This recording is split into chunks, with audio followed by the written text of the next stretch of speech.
Are you ready for our next part of the Exodus story? Let's review real quick. So, the Israelites are slaves in Egypt, and they've been slaves for 400 years. And Moses is born, and because they're killing all the baby boys, his mom puts him in a basket and puts him in the river where Pharaoh's daughter, the princess, is going to find him. And she finds him, and she raises him as a prince of Egypt. And even though he was raised as a prince of Egypt, he never forgot that he was a Hebrew. He was a Jew, an Israelite. Same name, or same nation, different names. And that his people were one of the slaves. And he one day saw an Egyptian treating a slave poorly, beating a slave, and he killed the Egyptian. And because of that, he was afraid that Pharaoh was going to get mad at him, so he ran away to the desert. And he was there for 40 years, got married, had a family, and then God, through a burning bush, called him and said, "Go back to Egypt and free your people, free my people, because they are my chosen people." So he goes back and he says, "Pharaoh, let my people go." And Pharaoh says, "No." And so God sends plague after plague after plague. He sends 10 of them. And finally, after the 10th one, after the death of the firstborn, of every firstborn in Egypt, Pharaoh finally says, go, get out of here. And so all the Israelites, they pack up all their stuff, and there's 2 million of them. That's a lot of them. So they pack up all their stuff and they head out. And after they leave, Pharaoh's like, "Wait a second.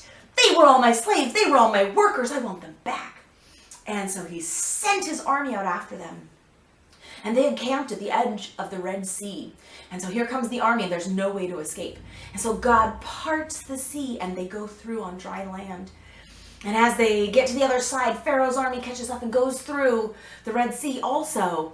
And after they all get in there, and Israel is all out, and the army's in there, God crashes the water back down on them, drowning them all and destroying Pharaoh's army. And they get to the other side, and they celebrate. They're like, "Yay!" Well, now they're out in the wilderness, and they're like, "We don't have any water, we don't have any food, oh, this is terrible." And God provides water for them, and he provides food for them. And then they're heading to Mount Sinai to go worship God and get their instructions before heading to the Promised Land. So they've seen God rescue them from Egypt, God protect them at the Red Sea, and God provide food for them. So rescue, protect, provide. That they've just seen it. And this wasn't years and years and years ago. They just saw it. And let's find out what happens to them when they get to Mount Sinai. So they're at Mount Sinai. They camp out at the base of the mountain. And it says that God's presence went onto the mountain, and there was lightning and thunder and clouds and fire. And God told them, "Prepare yourself. I want you to cleanse yourself, wash yourself, and get ready to hear my instructions." Now, back then, they didn't know about things like germs and bacteria and viruses and all of those things that make us sick. But God knew about them. And so God gives them all these rules for washing themselves and being clean, and how to prepare their food, and how to deal with sick people and dead bodies and all these things that provide germs and can make people sick. God gave all these rules about it because he knew about germs and bacteria and viruses. And so he gave them all these rules to stay clean, which were to keep them healthy and to protect them from all these things that they didn't know about, that we know about now. We can look at all these rules now and go, wow, God was protecting them. So he told them all to clean themselves, to wash themselves. And that also is a way of showing that they're getting their hearts ready to hear God. Because the Bible talks about how our hearts are sinful and wicked, and that we need to clean ourselves and get rid of that. And so that was just their way of confessing their sins and getting right with God also. So, and Moses told them, God told them through Moses to not get too close to the mountain. Don't even set foot on the mountain, because that's where God's presence is right now. And God's presence is so holy and perfect and pure that we can't survive in it because we have sinful hearts. Even if we've cleaned ourselves and everything, we still have sinful hearts. And so he told them, don't do that. Don't get on the mountain or you'll die. But Moses was allowed on the mountain. And so Moses goes up the mountain. And he goes up the mountain a couple times. But one of the times he was gone for 40 days. And up on the mountain, there's God's presence, and there's clouds and thunder and lightning, and the people down below are looking up there, and Moses has been gone, and he's been gone, and he's been gone. And they start to get a little worried. And then they start to get a little scared. And then they start to doubt God. They just saw him rescue them and provide for them and protect them. And they start to doubt him. And they start freaking out and they go to Aaron and they're like, we're going to die out here. This is terrible. So Aaron says, okay, bring me all the gold. Get all your gold, bring it to me. And he took all the gold and they made a golden calf out of it. Now, back then, the people would look around and they'd say, oh, there's a sun in the sky and it gives us light and it gives us warmth and it makes our crops grow. Let's worship the sun. And they would turn the sun into a god. Well, we know God created the sun. So instead of worshiping the creator who created the sun, they worship the thing that he created. Or they'd see the rains or the river, which would provide water. And they'd worship the water and the river and the rains instead of God who created those.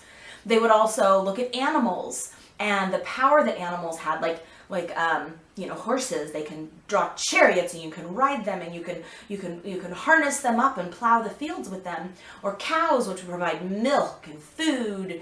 And they would worship those things rather than God. So Aaron created a golden calf.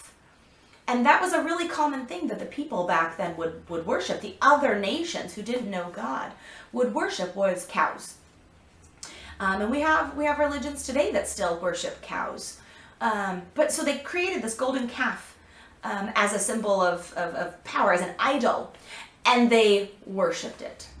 And while that was going on, Moses is up there and he's getting the 10 commandments. And the first 2 commandments, love only God, don't create idols.